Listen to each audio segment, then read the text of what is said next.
How public companies think about growth is very different from how individuals or small businesses think, because growth for public companies is not just about selling more products, it is about expectations, consistency, and long-term trust. And once a company goes public, it is no longer only serving customers. It is also serving shareholders, analysts, and the market itself, which means growth must be predictable, explainable, and sustainable, not random or emotional. And public companies are judged quarter by quarter, where even small changes in revenue, earnings, or guidance can move stock prices sharply. So growth planning becomes a structured process rather than a hopeful goal. And this is why public companies focus heavily on measurable metrics like revenue growth, profit margins, customer acquisition costs, and lifetime value, because these numbers tell a story about the future. And growth is often balanced with stability, since aggressive expansion can impress in the short term but destroy value if it increases risk or weakens cash flow. And public companies understand that investors value reliable growth more than explosive but unstable performance, which is why many companies choose steady expansion instead of chasing every opportunity. And another key part of growth thinking is scalability, because public companies want growth that does not require costs to rise at the same speed as revenue, meaning they look for ways to increase output, reach, or efficiency without hiring endlessly or increasing expenses uncontrollably. And this often leads to investments in technology,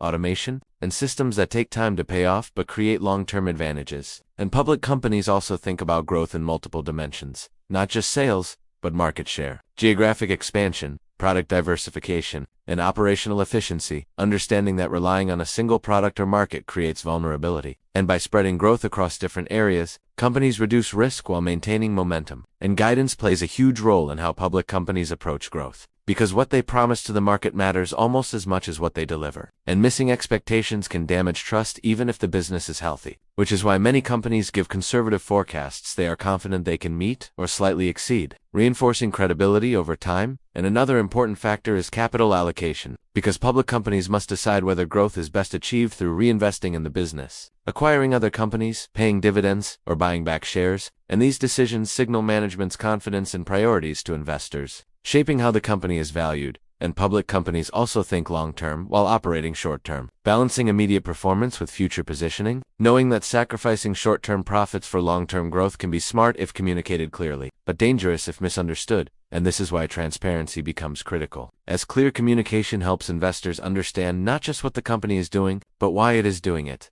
And finally, public companies understand that growth is not endless, and mature companies often shift from rapid expansion to optimization, focusing on efficiency, profitability, and cash flow instead of raw growth. And this evolution is natural and expected. And when